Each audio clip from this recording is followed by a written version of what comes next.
David Jaffe calls out Phil Spencer, plus a lot of other things, so let's get into it.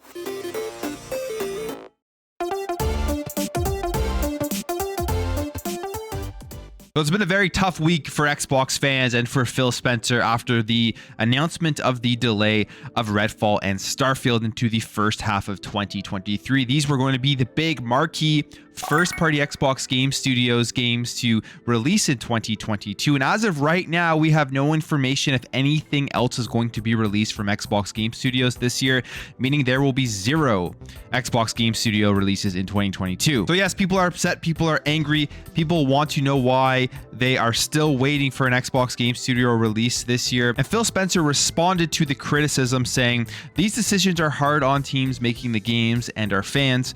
While I fully support giving teams time to release these great games when they are ready, we hear the feedback. Delivering quality and consistency is expected. We will continue to work to better meet those expectations." And in this response here, there are two things that he has recognized. Obviously that people are upset over this, and he knows that. He wants to be transparent that he sees the anger from the fans over the delay of Starfield and Redfall. But the other thing is he recognized that multiple times Xbox has said that they are hands off once they acquire these studios, and they allow them to do what they do, to be creative, to get their games out. But as of right now, the consistency of Xbox Game Studio releases just isn't there. They wanted to release Xbox Game Studio releases every 3 to 4 months, and they just haven't hit that mark yet. And people are wondering when this is going to be happening. And Phil Spencer recognizes that, saying that they need to better meet those expectations. Now, one of the most outspoken guys in the video game industry is David Jaffe, the creator of God of War. Has a YouTube channel now, no longer is making God of War, no longer at PlayStation, but is definitely very outspoken on stuff that gets released nowadays, new content coming out. And he had a lot to say about the delays of Starfield and Redfall, saying, "You suck, Phil Spencer. You are me when I was 28. I knew I could design. I knew I could have commercial ideas. At least at that time, my brain was directly plugged into the zeitgeist. It took me all of 7, 8, 9 months to realize I could not produce a game at all, let alone a game that I was also directing. It allowed me to realize. Go get some therapy, Phil Spencer. You're not good at this part. You're just not. You don't get to be that guy.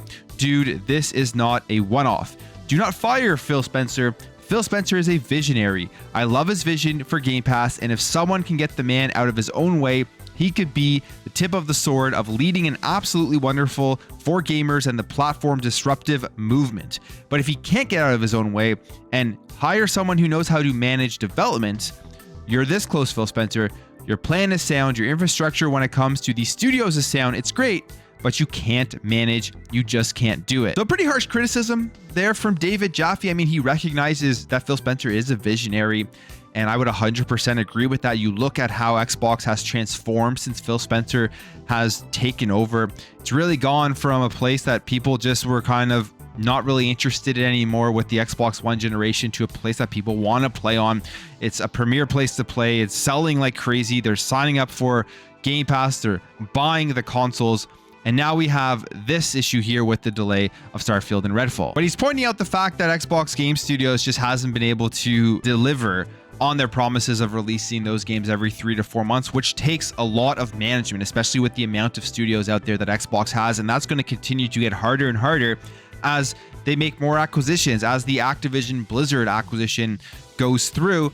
Phil Spencer's going to have way more things to think about, to take care of, to make sure that the games are releasing with both quality and consistency. So my overall thoughts on this entire situation is that I understand why people are upset over the delays of Starfield and Redfall, and that they were really excited for these games. They were the first party Xbox Game Studio games that were coming out in 2022, and they were going to be massive releases for Xbox. Now that they aren't coming, although the delay is pretty minor in my opinion in terms of it only getting delayed to the first half of 2023, the bigger issue out of all this is that there are 0 games from Xbox Game Studios in 2022. Now, do I believe Phil Spencer needs to be fired because of this, and that they need to burn down Xbox and restart it from the ground up with all new management? Absolutely not. I think if you look at Phil Spencer's body of work since he's taken over as the head of Xbox, it's been far more positive than it has been negative. I mean, you look at Xbox today, it is an incredible place to play games with the Series X, the Series S, the ecosystem, Xbox Cloud Gaming, everything that he has given us to give access to more people to experience these games, the amount of value we get as consumers from everything that Xbox offers. He's done far more good, and this is just kind of something that needs to be worked on. The management needs to step in to try to get more of that consistency with the game releases. And I've never managed studios. There's 23 studios, and then you got the Activision Blizzard stuff coming in here, so that's going to make it even harder. And who knows what's going on, because is it Phil Spencer's fault? He's the head, so it definitely falls on him. When you're the head of anything, no matter what happens below you, it goes up to the top.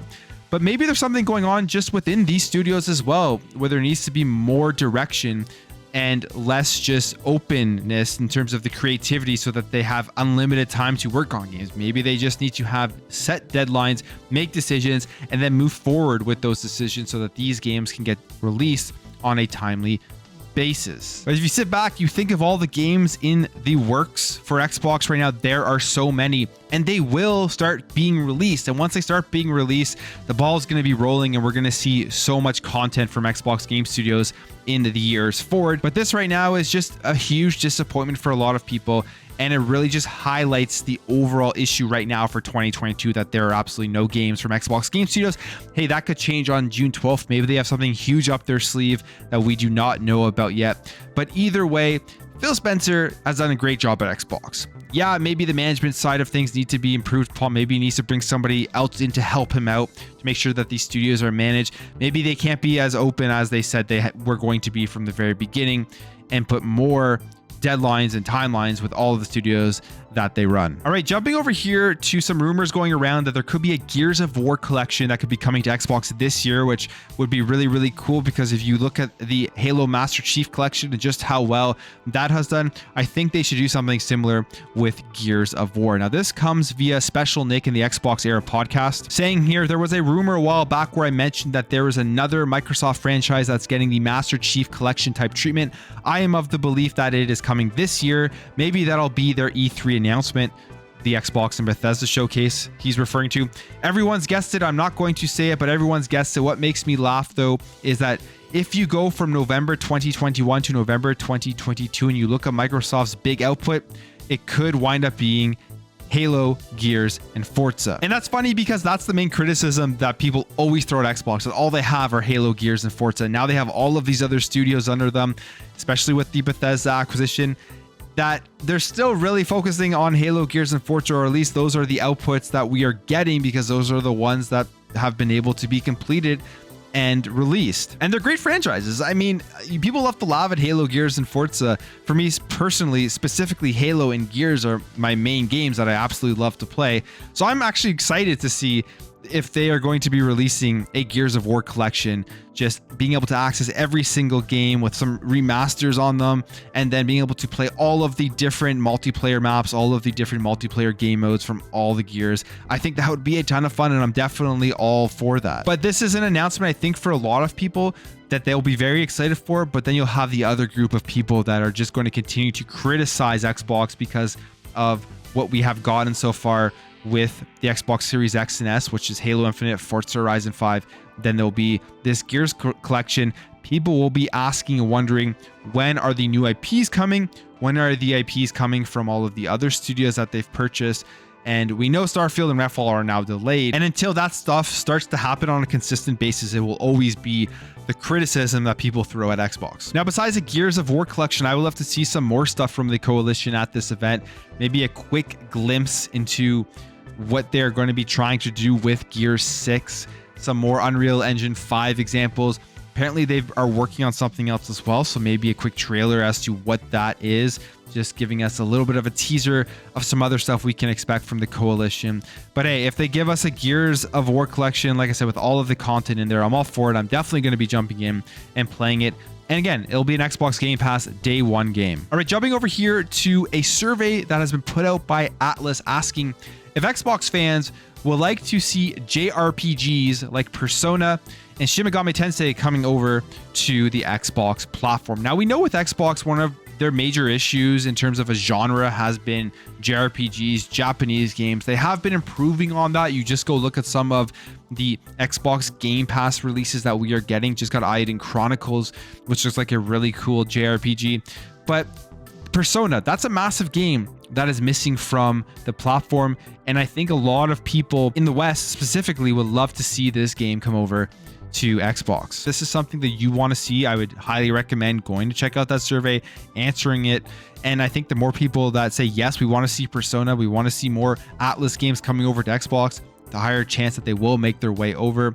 Question 38 here asks, if a sequel numbered entry in the following game series was to be released, what platform would you want to play it on? Please select all that apply. And they say here, Etrian Odyssey, the Persona series, and you can select here that you would want to play it on Xbox. So I'm assuming they're going to take a look at this, and if there is a large enough percentage of people that select that they would want to play on Xbox, there could be a higher chance that they release these games. I think Xbox should try to do something with Atlas to try to get a big Game Pass release from them. Imagine if they got Persona 5 to release on Game Pass. Yes, it's an older game, but it's still highly beloved and played by a ton of people all the time.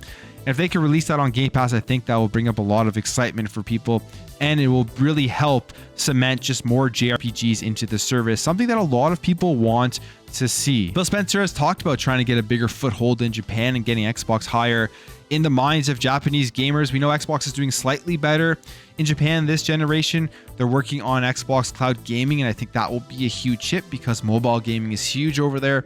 And if people can get access to Xbox Cloud Gaming through their phone and then just have a great list of Japanese games to play, I think Xbox has a good chance of growing more. So as we know, a couple of weeks ago, Square Enix sold off their Western studios to the Embracer Group. An absolute shock to everybody. Nobody saw it coming. No insiders revealed that this acquisition was happening, which is funny because whenever there actually is an acquisition, it's never leaked. There's no insiders that have any information about it.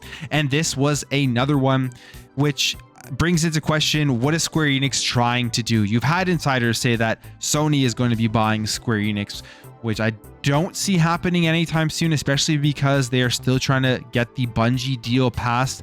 It's the same thing with Xbox. My theory on, are there any acquisitions coming from Xbox or PlayStation in the near future? I personally don't think so until the Activision Blizzard deal is passed and the Bungie deal is passed. But Square Enix has given us more information as to why they sold the Western studios and what they plan on doing now going forward. So this was in an official statement from Square Enix with their financial results that were published on Friday, and they talked about further explaining what they are planning on doing, why they sold off the Western studios, and how they want to grow. It says here, the sale would allow it to achieve sustained growth through a selection and concentration of company resources, better aligning overseas publishing operations with its Tokyo HQ and focusing on new businesses such as blockchain, AI, and the cloud. Now, this is something we heard about right away. We knew that they wanted to focus on like NFTs, blockchain, all that type of stuff. They've been saying this since the beginning of the year. People have been pretty annoyed that that's what they want to focus on more than just making more great games. They really want that play to earn concept in there where you're going to play through games, you're going to do a bunch of stuff, and you're probably going to receive some sort of Square Enix coin or whatever to be able to spend within their games. That's what they're focusing on. That's where they think all of the money is, at least from what they are saying. But that's not all. They mentioned something else here that is very interesting, which would put more into doubt whether Square Enix is trying to sell. They say here that they are intending to reshape its digital entertainment portfolio, partly through creating new IP, which is a great thing to hear, speeding up decision making through an integrated group management, and by boosting game development capabilities by establishing new studios and mergers and acquisitions. So that goes completely against the narrative that they are trying to sell if they are looking to buy up more studios to expand Square Enix. They wouldn't be doing that if they were looking to sell. Now, is this all just PR? Is this all just them trying to not hint at anything coming down the pipeline in the future in terms of selling off all of the studios, maybe to Sony or whatever? We don't know.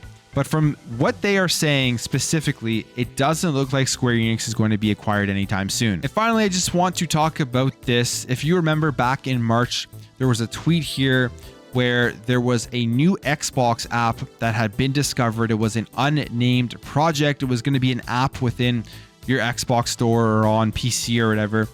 And now we have some more information as to what this is. Apparently, this is going to be a brand new Xbox dynamic background editor. One of the coolest things with the Xbox dashboard are those dynamic backgrounds where you have stuff moving in the background and you have a really cool picture in front.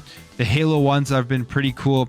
And it looks like now you're going to just be able to make your own and really customize your Xbox, which I'm definitely all for having more customizability with Xbox. One of my favorite things about the console is just they open it up to you if you pay that $20 for the development mode. We've seen all of the emulation stuff and how great that runs on the Xbox Series S and the Xbox Series X. And here's just another customization feature that I'm going to be pretty excited to use, just test it out and see what kind of cool dynamic backgrounds I'll be able to make. But that's it for me, guys. Let me know your thoughts on the David Jaffe comments, Phil Spencer, and the management of Xbox Game Studios. What do you think about a Gears collection similar to the Halo Master Chief collection? Square Enix looking to acquire. Do you still think that they are also looking to sell to a company like Sony? And what are your thoughts on this dynamic background stuff, the new project that Xbox is working on? If you enjoyed this video, hit that thumbs up button. If you're new here, you liked what you saw, consider hitting that subscribe button. Thank you all for watching. Thank you for your support, and I'll catch you in the next video.